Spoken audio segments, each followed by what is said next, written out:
Ini pemain timnas Indonesia, Marcelino Ferdinand, resmi hengkang dari klubnya, KSMK Deinze. KMSK Deinze mengumumkan telah melepas 11 pemainnya, termasuk Marcelino Ferdinand pada hari ini.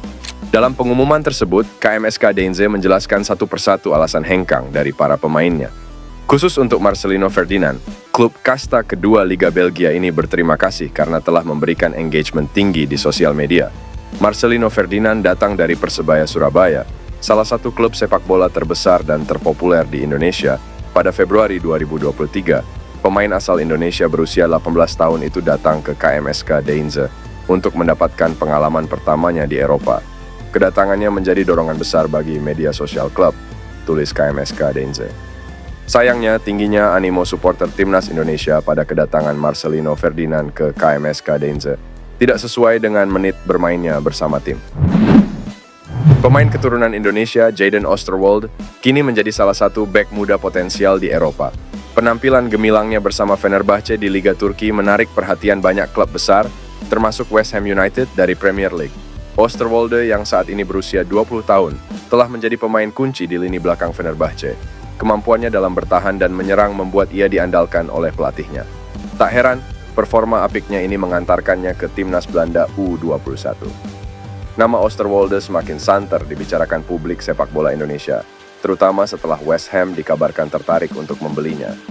Jika transfer ini terrealisasi, Oosterwolde akan mengikuti jejak pemain keturunan Indonesia lainnya yang berkarir di Premier League, seperti Sandy Walsh dan Asnawi Mangkualam. Transfer ini juga menimbulkan pertanyaan tentang masa depan Oosterwolde di timnas Indonesia. Posisi bek kiri timnas saat ini terbilang cukup ramai dengan kehadiran Shane Patinama, Pratama Arhan, Edo Febriansyah, dan yang terbaru Calvin Verdonk. Kedatangan Oosterwolde tentunya akan menambah persaingan di posisi tersebut. Namun, hal ini juga menjadi bukti bahwa sepak bola Indonesia terus melahirkan talenta-talenta muda berbakat yang mampu bersaing di level internasional. Pemain muda Ajax Amsterdam, Tristan Goijer, menegaskan dirinya bukan bagian gerakan Republik Maluku Selatan atau RMS. Apakah hal ini membuatnya berpeluang membela timnas Indonesia? Baru-baru ini, sepak bola Indonesia dibuat heboh dengan pengakuan pemain keturunan Tristan Goijer lewat unggahan Instagram story eksklusifnya. Melalui akunnya, pemain berusia 19 tahun itu menyebutkan bahwa dirinya dan keluarganya bukanlah bagian dari RMS seperti dugaan banyak pihak. Untuk orang-orang yang masih bertanya, saya dan keluarga saya bukanlah RMS, ujar Tristan Goijer. Lantas, apakah pengakuan Tristan Goijer yang menegaskan dirinya dan keluarganya bukanlah bagian RMS menjadi tanda dirinya membuka peluang membela timnas Indonesia? Jika melihat situasinya saat ini, tentu peluang Tristan Goijer membela timnas Indonesia masih terbuka. Tapi itu semua tergantung dengan keluarganya. Tristan sendiri mengakui bahwa keputusan membela timnas Indonesia bukan hanya ada pada dirinya, melainkan juga keluarganya. Tidak dapat dimungkiri lini serang timnas Indonesia masih menjadi PR besar bagi Shin Tae-yong. Di tengah situasi ini, sebenarnya ada satu nama yang pantas mengisi posisi ini. Uniknya, sang pemain itu telah menyatakan kesanggupannya jika memang timnas Indonesia menginginkan jasanya. Sosok itu adalah Mauro Zylstra, pemain berusia 19 tahun yang kini memperkuat FC Volendam U21 di Liga Belanda. Mauro mencetak 9 gol dan 1 assist selama 19 penampilannya di musim lalu.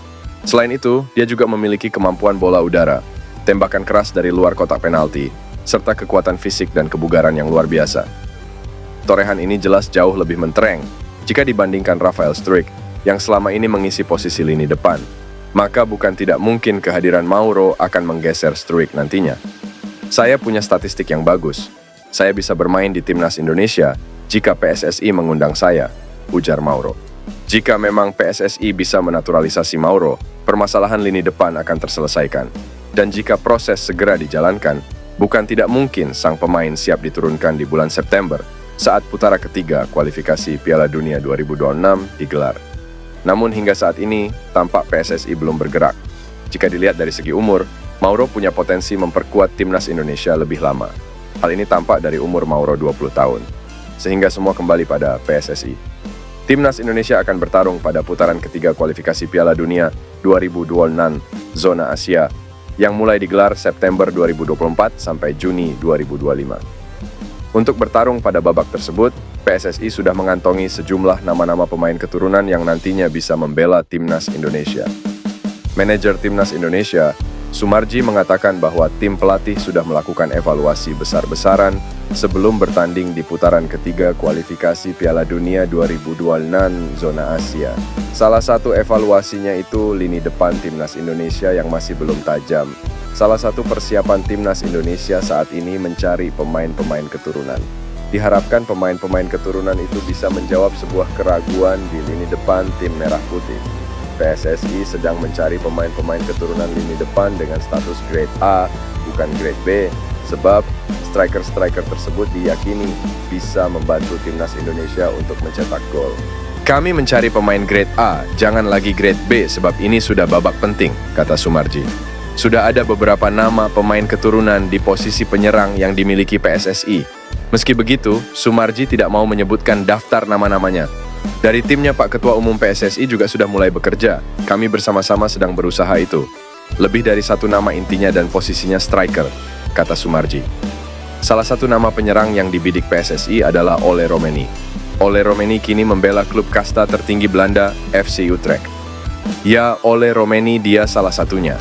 Kami kejar dia terus supaya bisa membela timnas Indonesia, tutup Sumarji. PSSI disebut tidak hanya mengupayakan Kevin Dix dan Ole Romeni untuk dinaturalisasi. Ada dua nama pemain keturunan yang juga dipantau pihak federasi. Timnas Indonesia disebut sedang berusaha untuk menambah pemain keturunan jelang, mengarungi perjuangan di round 3 kualifikasi Piala Dunia 2026. Dua nama paling santer disebut adalah Kevin Dix dan Ole Romeni. Bahkan pengamat sepak bola Roni Pangemanan atau Bung Ropan mengatakan dua pemain itu masuk radar PSSI. Menariknya, Bung Ropan lebih lanjut menjelaskan bahwa kemungkinan ada nama-nama lain yang juga dipantau oleh PSSI. Mungkin akan ada nama-nama lain selain Kevin Dix dan Ole Romeni.